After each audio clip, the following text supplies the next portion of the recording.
Oke, di sini kita lanjut ke PPh pasal 21, 26, pertemuan keempat. Nah, untuk pertemuan keempat ini, kita bakal ngebahas tentang Dewan Komisaris, mantan pegawai, serta program pensiun. Nah, PPh pasal 21 ini ada yang pertama, Dewan Komisaris Pengawas Non-Pegawai Tetap. Maka dia itu penghasilan dari honorarium atau imbalan yang bersifat tidak teratur. Kalau mantan pegawai, itu dari jasa produksi, tantium, gratifikasi, bonus, atau imbalan lain yang bersifat tidak teratur. Kalau peserta program pensiun yang masih berstatus pegawai, itu dari penarikan dana pensiun. Nah, untuk tarif pemotongan pengurang yang diperkenankan dalam penghitungan dan dasar pengenaan pajak penghasilan pasal 21, yang pertama, penghitungan PPh pasal 21 untuk anggota dewan, pengawas, atau dewan komisaris yang tidak merangkap sebagai pegawai tetap.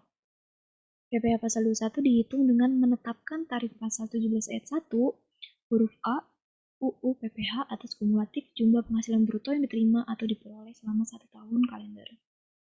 Dan yang kedua, penghitungan PPh pasal 21 bagi mantan pegawai yang menerima penghasilan berupa jasa produksi, tantium, gratifikasi, bonus, atau imbalan lain yang bersifat tidak teratur. PPh pasal 21 dihitung dengan cara menerapkan tarif pasal 17 ayat 1 huruf A UU PPh atas kumulatif jumlah penghasilan bruto yang diterima atau diperoleh selama 1 tahun kalender. Dan yang ketiga, penghasilan PPh pasal 21 bagi peserta program pensiun yang masih berstatus sebagai pegawai yang menarik dana pensiun.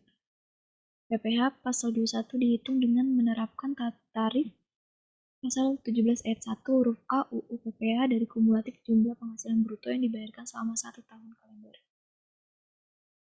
Nah, kita lanjut di sini ada mekanisme penghitungan PPh pasal 21. Yang pertama, ada bagi anggota Dewan Pengawas atau Dewan Komisaris yang tidak merangkap sebagai pegawai tetap. Contohnya ada Ananda Rizky sebagai seorang komisaris di PT Media Trisakti yang bukan pegawai tetap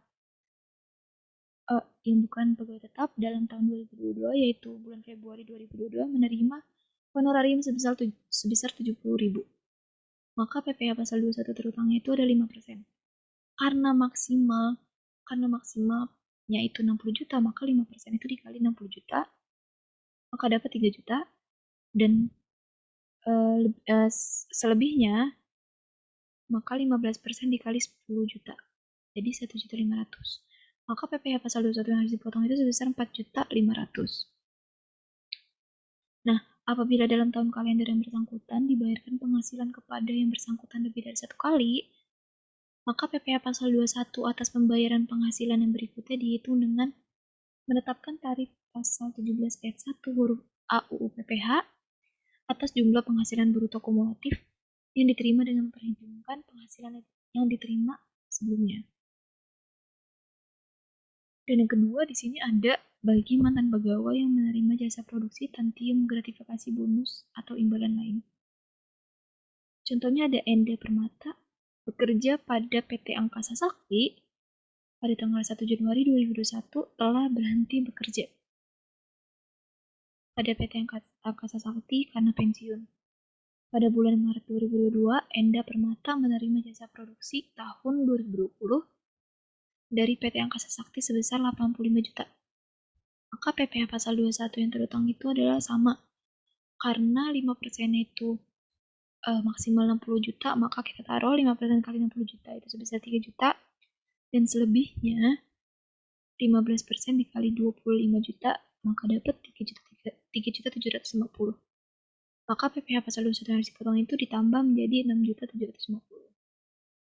Apabila dalam tahun kalender yang bersangkutan dibayarkan penghasilan kepada mantan pegawai lebih dari 1 kali, maka PPh pasal 21 atas pembayaran penghasilan yang berikutnya dihitung dengan menerapkan tarif pasal 17 ayat 1 huruf A UU PPh atas jumlah penghasilan bruto kumulatif yang diterima memperhitungkan penghasilan yang telah diterima sebelumnya. Dan yang ketiga, di sini ada untuk program pensiun yang masih berstatus sebagai pegawai yang menarik dana pensiun. Contohnya ada Nicholas Sinulinga, adalah pegawai PT Abadi Sejahtera menerima gaji sebesar 8 juta sebulan. PT Abadi Sejahtera mengikuti program pensiun untuk para pegawainya. PT Abadi Sejahtera membayar iuran dana pensiun untuk Nikola Sinulinga itu sebesar 240.000 sebulan ke dana pensiun Abadi Sejahtera, yang merupakan dana pensiun yang dibentuk bagi pengelolaan uang pensiun pegawai PT Abadi Sejahtera, yang pendiriannya telah disahkan oleh Kementerian Keuangan. Nikola Sinulinga membayar iuran serupa ke dana pensiun yang sama sebesar 50.000 sebulan. Pada bulan April 2021, Nikola Sinulinga memerlukan biaya untuk perbaikan rumahnya. Maka ia mengambil iuran dana pensiun yang telah dibayar sendiri sebesar 20 juta.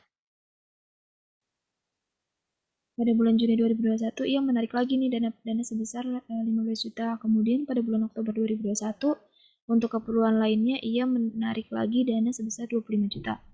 Maka PPh pasal 21 yang terutang itu A. Atas penarikan dana sebesar 20 juta pada bulan April, maka dia terutang PPh sebesar 5% dikali 20 juta, maka 1 juta, hasilnya 1 juta. Dan untuk penarikan yang kedua, penarikan dana sebesar 15 juta pada bulan Juni, maka dia terutang PPh pasal 21 sebesar 5% dikali 15 juta, maka 750.000. Dan yang terakhir, penarikan dana sebesar 25 juta pada bulan Oktober 2021, maka dia dikalikan 5% dikali 15 juta, hasilnya 750.000, dan 15% dikali 10 juta, maka dapat 1.500.000. Sekian untuk pembahasan materi pertemuan keempat.